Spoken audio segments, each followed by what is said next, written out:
The Tea Biz podcast delivers tea news that you need to know. A recap of the week's major headlines with commentary and cultural trends hosted by Dan Bolton. It is the voice of origin for tea professionals and enthusiasts worldwide. Tea nourishes and inspires. It is an ancient plant-based medicine that simultaneously heals and energizes the body as it soothes the mind. Making fine tea is a blend of artistry and craftsmanship. The $200 billion tea trade is fundamentally local, yet exerts global influence, employing millions to enhance the well-being of all.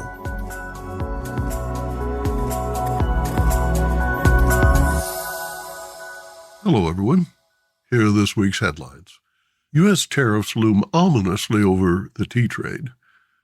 The 2024 Leafies award winners are announced, and U.S. FDA orders nationwide chai recall. Plus, tea with a taste of Persia. Tea grower and organic tea brand owner Zubin Amiri is a champion of the Caspian Sea tea growing region, an area that produces well-regarded Persian orthodox black teas. Iran's 92 million residents consume around 80 to 90,000 metric tons of tea annually, most of which is imported. Consumption averages 1.23 kilos of tea per person. That's a little less than 3 pounds, compared to the more than 6.5-pound average in 2013. In recent years, consumption has declined by more than half due to economic woes, competition with coffee, production declines from erratic weather, and the burden of sanctions that date back to 1979. Zubin joins us today to discuss the effect of the forced shift in trade from lucrative North America to European markets and finally Russia. He reports that while overall production declined last year to 28,000 metric tons, harvest totals could easily double by cultivating idled tea estates to meet domestic and overseas demand for premium, organic, pest-free, third-party certified teas. And now, a word from this week's sponsor. What makes a perfect cup of Ceylon tea? The perfect cup is from the tea businesses that ensure the protection of all the children living within their tea estates. We salute Kailani Valley, Telawakili, Bogawantalawa, Harana, and Elifdia tea estates. Support Save the Children, Sri Lanka. President-elect Trump's proposed trade policies include a significant shift towards protectionism, which could profoundly affect global tea trade dynamics.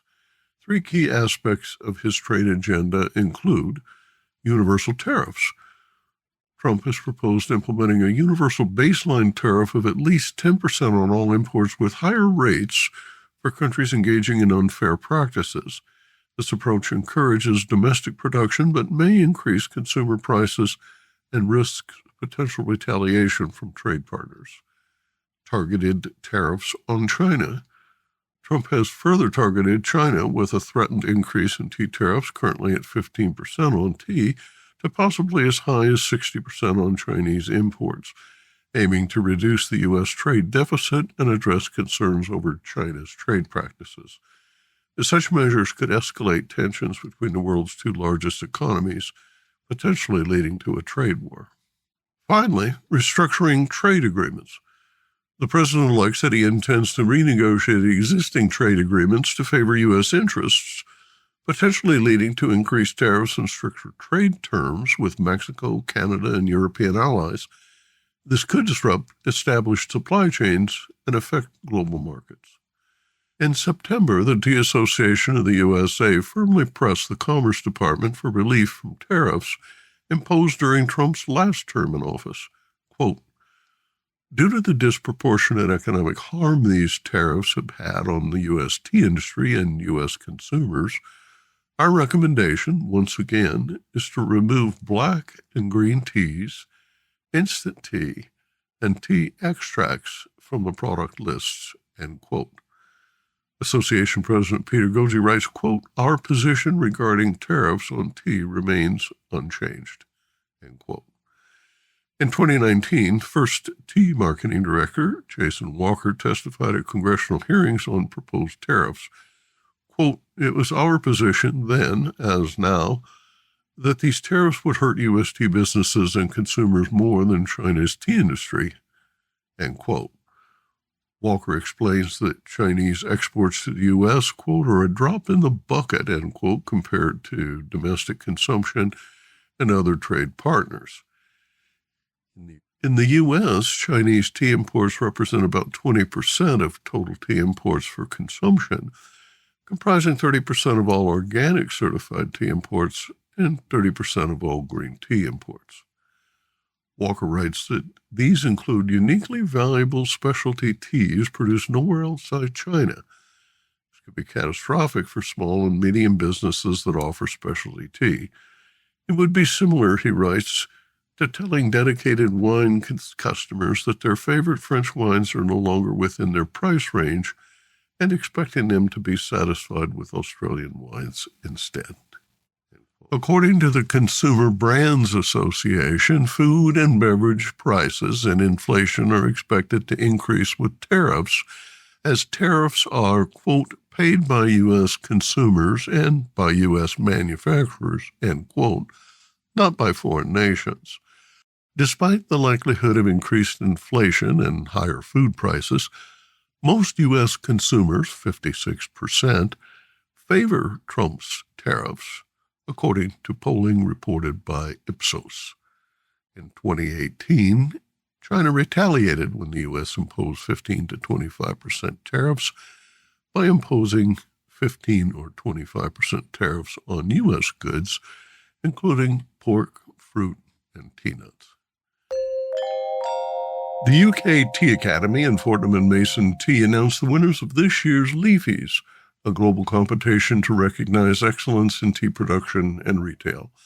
The annual competition, now in its third edition, was founded by Jane Pettigrew, tea author, educator, retail consultant, and connoisseur. Judging is by a panel of respected tasters. Teas crafted in Taiwan have done well in previous contests. This year, they were awarded 8 gold medals and 10 received high commendations. Japanese matcha tea maker Yami Tea Kumyon was named Best of Show. Japanese teas won 16 awards with 10 highly commended entries. Sri Lanka has received 7 awards, and India tea maker Jay Shri won 5 awards, the most of any tea producer. A company spokesman at Jay Shri writes, "These awards reflect our commitment to the pursuit of perfection in a teacup, bringing the authentic taste of Assam and Darjeeling to tea enthusiasts," end quote. In the retail categories, Islington-based Katsut, Japanese tea specialist, topped the list of retail winners with 3 awards. Nepal Tea Collective and Sandakapu each won 2 gold awards representing Nepal. The competition is open to tea makers globally and has seen an increase each year in entries from Japan and India, Sri Lanka, China, Nepal, East Africa, and even Portugal, an unlikely origin whose Quinta de Solhao infusions in the non-sinensis categories won top prizes. Innovation is encouraged, and this year's winners include Copenhagen Sparkling Tea's Jasmine Darjeeling Chamomile Tea, sold ready brewed in wine bottles. 2 ventures were also cited for their sustainability and social impact: Kaziyatu in Dar es Salaam, Tanzania, and Kali Tea in Sri Lanka. Business Insights.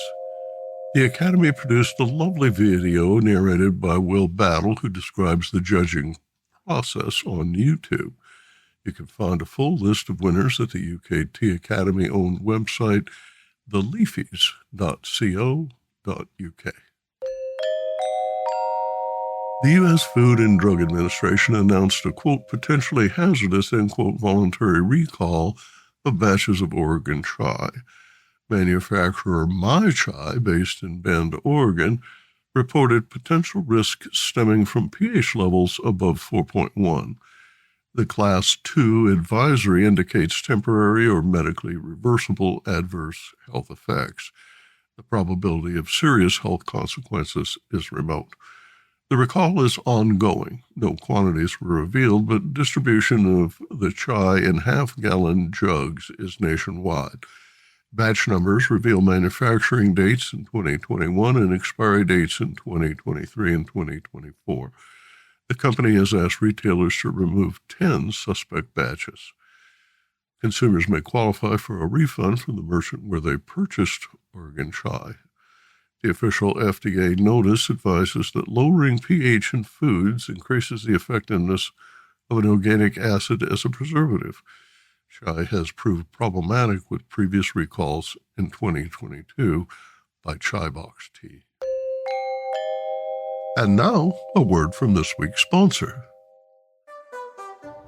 Hi, I'm Nish. I grew up in an organic tea farm and founded Nepal Tea Collective in 2016.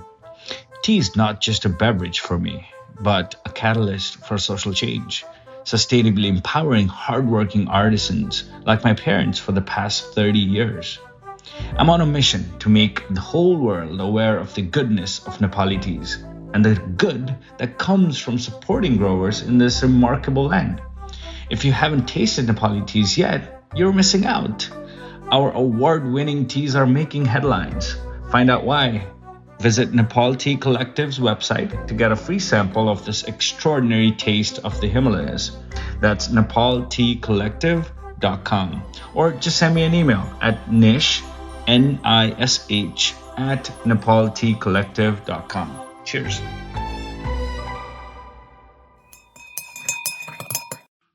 Tea grower and organic tea brand owner Zubin Amiri is a champion of the Caspian Sea tea growing region, an area that produces well-regarded Persian orthodox black teas.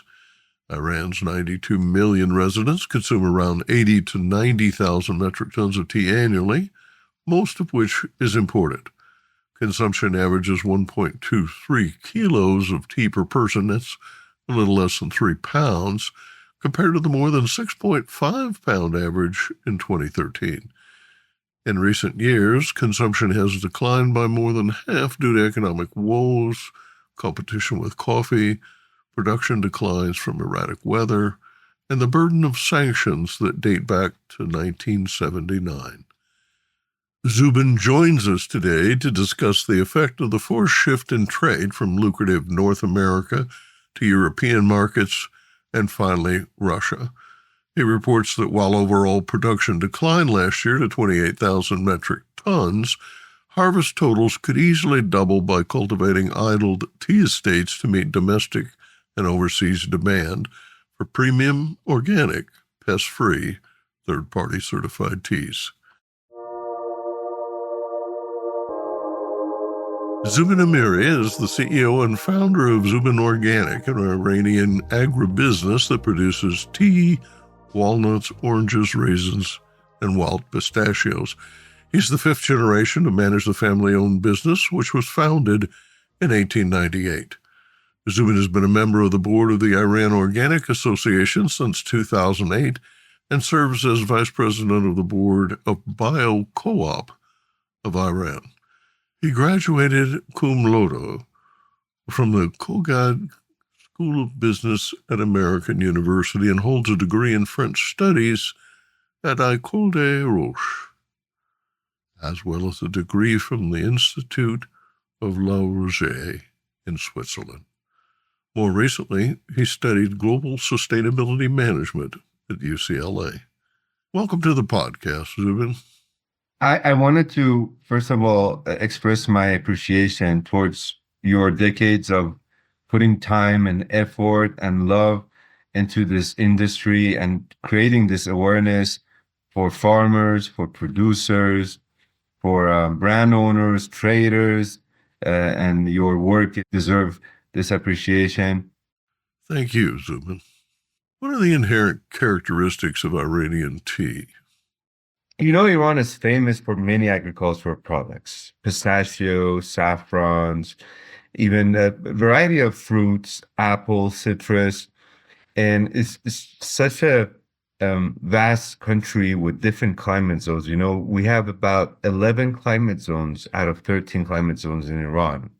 So this gives us the ability to produce a vast variety of agricultural products on different parts of Iran. Now, where the best climate for growing tea has been found, it's on the north part, or I should say maybe north, more towards northeast of the country, south of the Caspian Sea, just by along the Caspian coastline comes up the Alborz Mountains that these tea farms are situated. And the way the mountains are situated and the distance from the Caspian Sea and the whole topography and the climate that is created very close to the Mediterranean climate there on the south side of the Caspian Sea, the moisture that it creates, the amount of rainfall that it creates, and the slope situated and the gradients of the slope, which is on average, it's about 30 to 35 degrees. These all affect the taste and aroma and the tasting of the tea. We all know tea also really depends how you grow it, not only where you grow it, but how you grow it and how you pluck it and how you transport that plucked tea to a factory and how does that factory really puts the care and attention and love into each processed teas. We produce a mostly orthodox tea in Iran. So we have a witter, and then we have rolling, and then we have oxidation, and then we have drying. So each of these parts of process, you have to follow a certain standard on how you are processing your tea.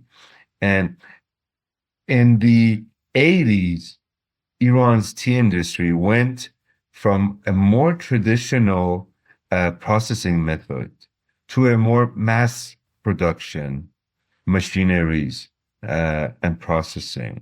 And that's where we lost a little bit of quality. Now, I can tell you in this last decade, we're going back to producing and concentrating more on quality tea. That means we're taking each process of orthodox tea more seriously and try to fine tune that art of, I call it the art of tea.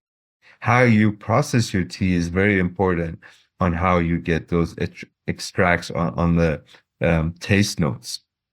In general, I would say the Iranian tea has different notes of cacao, green pepper, citrus flavor, and a kind of a toastiness that even might remind you of a hochicha tea. We taste different teas from all over the world and really has a unique character, and it's very pleasing and fascinating in terms of notes, the kind of taste you would expect from a fine tea. I see a lot more enthusiastic young entrepreneurs and producers that are getting into specialized teas, handmade teas, and giving more attention to this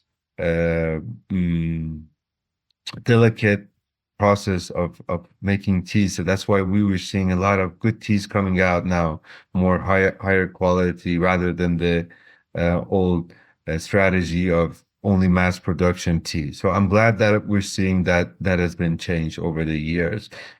I want you to elaborate on that briefly, because the tea you describe is exportable at a good price, but it's a highly competitive niche. Another 8 or 10 countries are making orthodox black tea. It takes work to find the right market fit, but regional teas with distinctive, pleasing flavors can create a market globally. Their taste, however, must be distinctive enough so that when someone takes a sip, they exclaim, "Oh my, where did this come from?" So this is what I realized as the 5th generation in this industry, that we were losing the edge domestically, internationally with the type of tea we were producing, which was more as a commodity tea. And that's when I decided to produce the first organic tea in Iran. And that was bringing up one level up in terms of the health consciousness of the type of tea leaves as the raw material that we're using to make it a certified organic tea based on EU standards and the NOP, USDA organic standards. That was the first stage of us trying to hype up the quality that we are producing in Iran. And then the second stage was the fine tuning of each process, from getting on the farms and growing this tea, from collecting them to transporting them, and then bringing it into the factory and not pushing it towards bringing it to that complete stages, taking the time and the rolling, not overloading the machinery that we use. If you are focused on the mass production, you're not going to put time, 3 hours or 3.5 hours in the oxidation level where all the characteristics or most of the characteristics of the black tea is made in there, the aroma, the color, and many of the noting characteristics is made. So that's time consuming and you have to be patient with it just when you want to brew it. And so that was a second stage that we got into in our own organization and company. And then the third stage was getting into the specialized tea, which is more hand processed teas, which it's very exclusive. It really takes the notes and flavors and the medicinal impacts to a different level. It's just maybe the touch of hand that goes into the process of making these teas. And you have to be much more patient than the regular machinery process into that. So that is where we find actually more demand for us in our tea, is to make more specialized handcrafted teas for the market. I think that the market wants something more unique in terms of characteristics of the tea they're drinking. Will you describe Iran's tea terroir and harvest cycle? Just the climate by itself, and the rich soil that Iran has by nature, and the very weather-friendly environment that we have on the Caspian coastline for growing tea, the experience of drinking a cup of tea from these mountains is what really motivates me and keeps me grounded. Iran's tea industry is a 6 months season. We start from late April to late October. That's our harvest season. And because of the winter is cold and these tea farms that are in the mountains get covered by snow, the pesticides is controlled by the cold and snow. There's no pesticization in the tea farms. They do perhaps use some chemical fertilizers or weed control substance, but they don't use any pesticides for controlling pests. So that's a big advantage in making Iran's tea a very healthy drink in terms of the emerald substances that you would find in, like, let's say, some tea in south of India or Sri Lanka that has heavily been pesticides. That's important for your export capabilities into European markets, particularly because the EU's maximum pesticide residue thresholds are a barrier for many tea trading countries. We have about 25,000 hectares of land that has been used for tea right now. Yeah. And this is giving us roughly about 30,000 of processed dry tea. Yep. For this year, 2024, 18 years ago, I would say, we were producing about 60,000 tons of processed tea, which now has gone down to 28,000 for this year. Last year was about 30,000, and the year before that was 33,000. We can say easily this number can be pushed to 50,000, 60,000 hectares of tea farms, which will bring up the production somehow I would say about 70-80% of the consumption can be supplied from the domestic production. But there are many key elements right now playing in the Iranian beverage consumption. Living and working and producing in a country like Iran at this point of history, it's really inevitable not to get caught up with politics. Right, right. I can easily say that the sanctions have been really hurting the agriculture and food industries. These sanctions start being implemented in 2010 and 2011. Right. They were probably the last layer of sanctions that were put on Iran for agricultural products. And well, this is not hurting the government, of course. This is hurting regular producers and farmers that are trying to make this tea and send it to everywhere in the world. We had to constantly shift our market from USA to Europe and working with Europe for a couple of years. Then they were not able to purchase our tea because of the sanctions that they were working with the American companies. They were not able to supply the Iranian organic tea to that market. So they shifted to the Russian market. Then Russia was sanctioned, Europeans. So that market was cut off. So it's really not only we have to juggle with the climate issues, domestic policies. Now we really are juggling with what markets are left for us to work and maneuvering around these sanctions so we can survive. Iran drinks a lot more tea than what is currently cultivated, but you've got idle tea land that could be used. What's your guess on how many additional hectares could be cultivated? Yeah, I agree. That's a great potential in the industry that we have, being a tea consuming market. However, the behavior of the beverage consumption has recently changed. Some part of it has been taken by coffee, and some part of it has been taken by herbal infusions. Right. So 5 years ago, Iran was importing about 10,000 metric tons of coffee into the country. And this year, the import of coffee was about 58,000 tons of coffee. So almost 6 times more than 5 years ago. And so our observation of this is that people are probably switching because, we, like the West had the coffee era. I believe we just were hit by the coffee era here in Iran since let's say the early 1990s, the 2000s, when Starbucks came and everybody, that coffee hype came up. And now we're seeing that coffee era coming and entering Iran. We've opened these coffee shops all over the town and cities. And so, coffee consumptions have gone up by 5 times.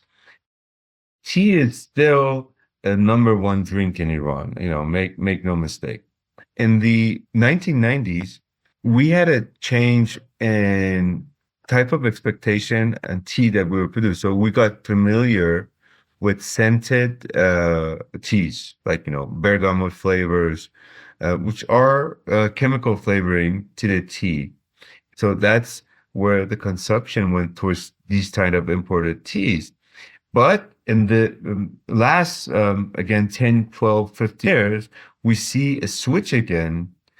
The market has realized that this type of tea perhaps is not the best choice for their health because of the chemical flavors that they're consuming. Let's talk for a moment about the business of tea. Can you make money making tea in Iran right now? It's still, wherever you go, whether you're invited to somebody's house or somebody's office, still tea is the main beverage that is being served. And people crave for their cup of tea of the day to get calm and relax and take the tiredness out of their body. That's how they explain. They say, let's drink a tea. I feel tired. I want the tiredness to get out of my body. So they believe that tea takes out the tiredness from their body and rejuvenates and energizes them again. And the problem is, I think, is mostly the clutter that we have and not having sufficient data and management and import. And most of the years, we're overfloated with imports. Why is this happening? Is because we are selling oil to some countries like Sri Lanka and India and Kenya that because of the sanctions, they cannot pay off us in dollars. They are giving us or paying off our oil with tea, for example, like what Sri Lanka and India and Kenya and these countries are how they're bartering oil with tea, which in that case, that's going to be a lot of tea. When those oil for tea barters occur, it's not a sale to meet market demand.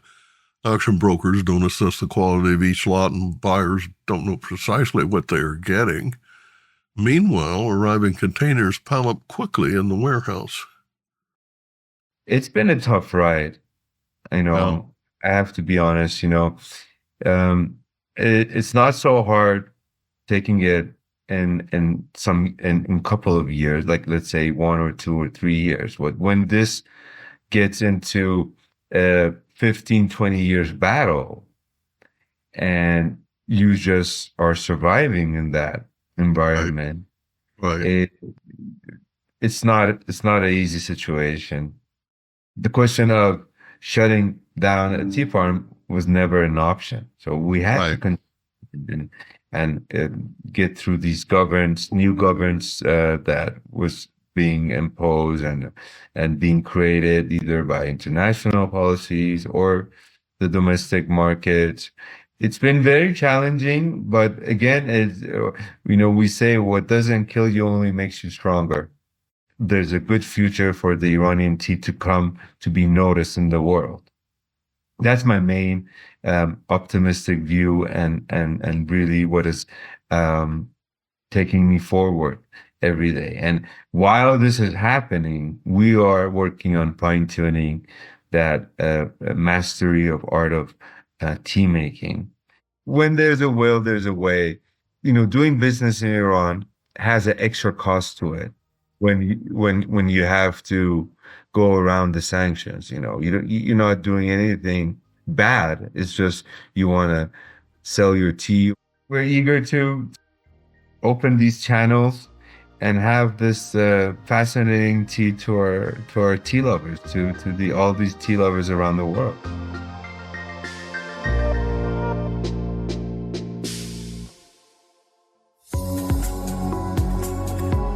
Intrigued by what you heard in today's podcast? Would you like to learn more from our global network of tea biz journalists and tea experts? Remember to visit the Tea Biz website for more comprehensive coverage. That's www.t-biz.com.